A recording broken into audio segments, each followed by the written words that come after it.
Welcome to our channel, ladies and gentlemen. The Ruto administration is facing a lot of hurdles as far as the proposed budget is concerned, because the very people who are supposed to stand up and defend this budget are the very people who are now coming out in the open, coming out in the public to poke holes in this very government, in this very budget that they want us to believe in. Kimani Ichungwa, who is the majority leader in the National Assembly, the man who is supposed to present this budget and defend it and persuade other members of parliament to pass it in totality, is the one who is now coming out and poking holes, identifying the weaknesses.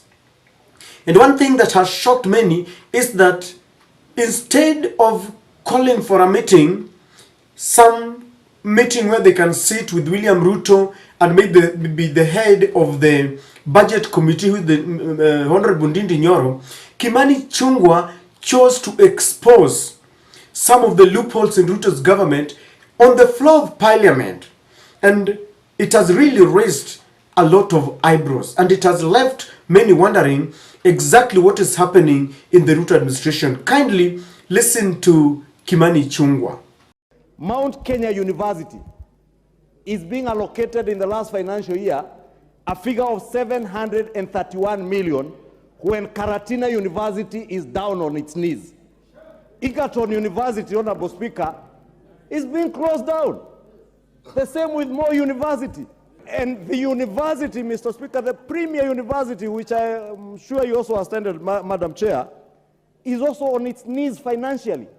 It is immoral. It is unethical of us as leaders to be allocating money to private businesses in the pretext, and I say this without flinching an eyelid, Honorable Speaker, in the pretext that we are funding university students, what we call publicly funded university students in private universities. If you go to some of these universities getting 700 million, Speaker, this money is being allocated to mere numbers, not students. There are no students in classrooms.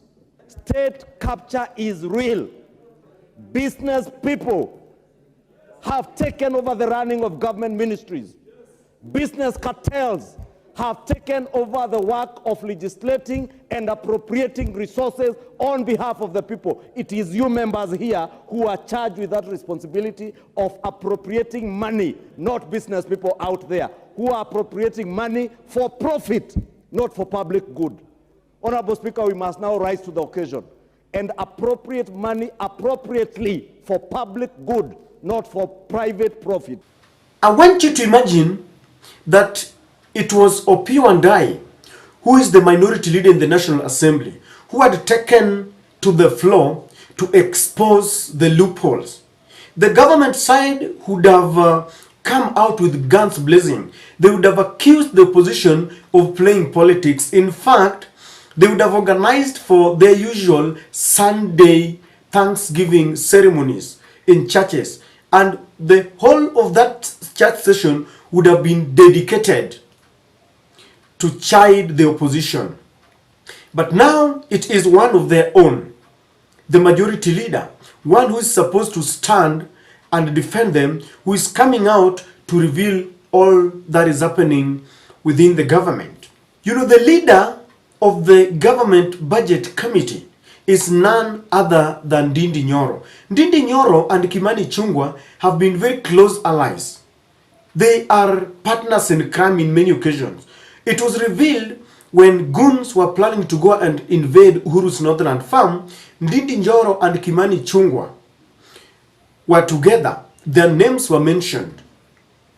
In fact, many a times when they want to attack the Uhuru family, they always come together.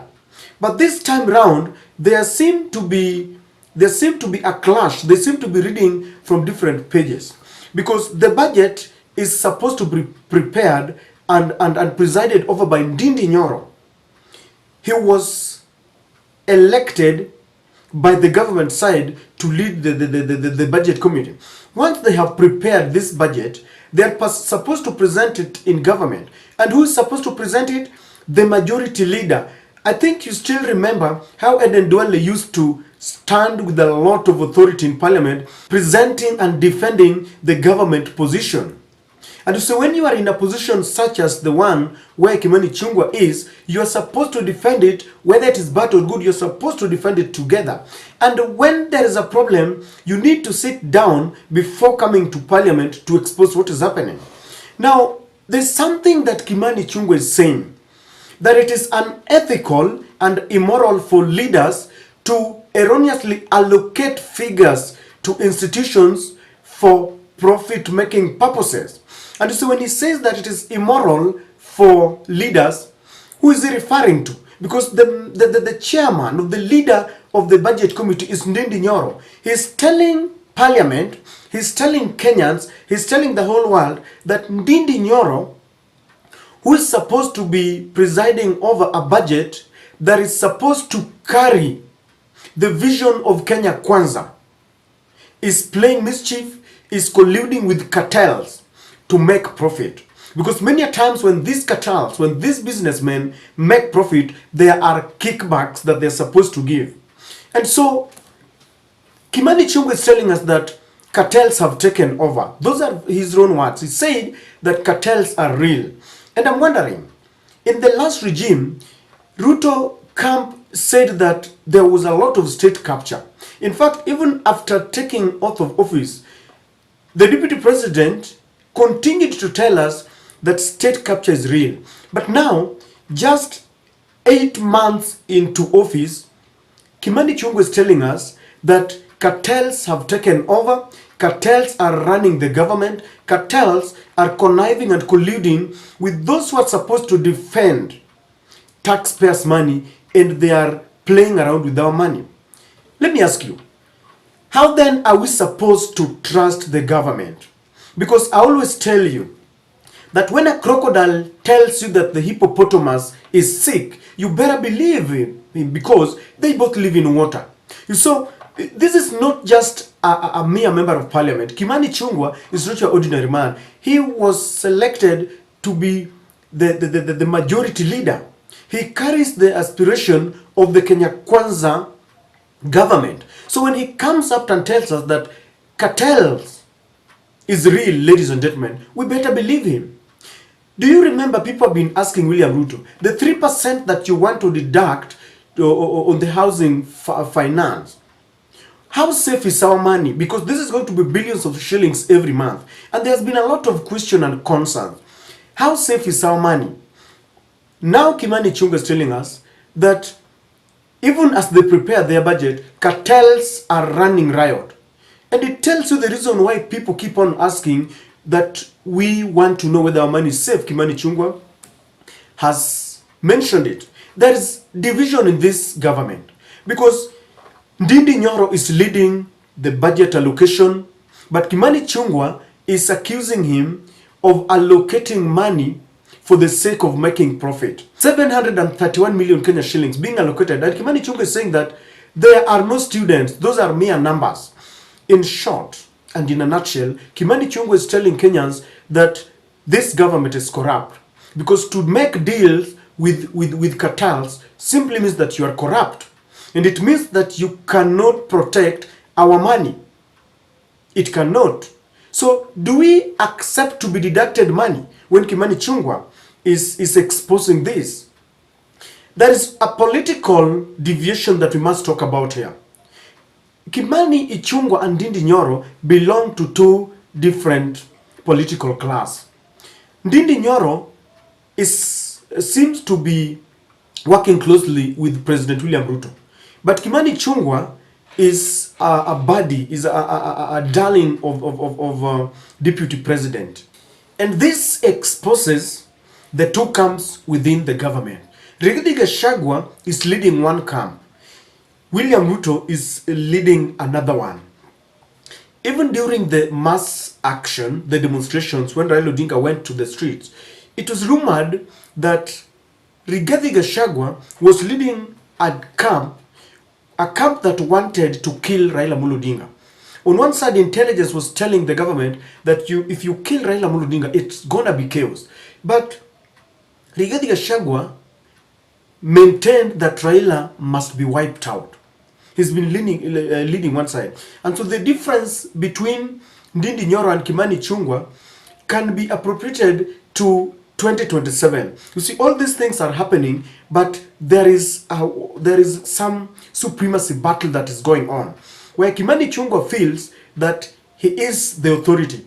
Ndindi Nyoro also feels that he is the authority. So that this Mount Kenya supremacy battle that is also playing out. And this is why Kimani Ichungwa could not call Ndindi Nyoro to talk about this in a private way and have a solution before they come to the floor of the House.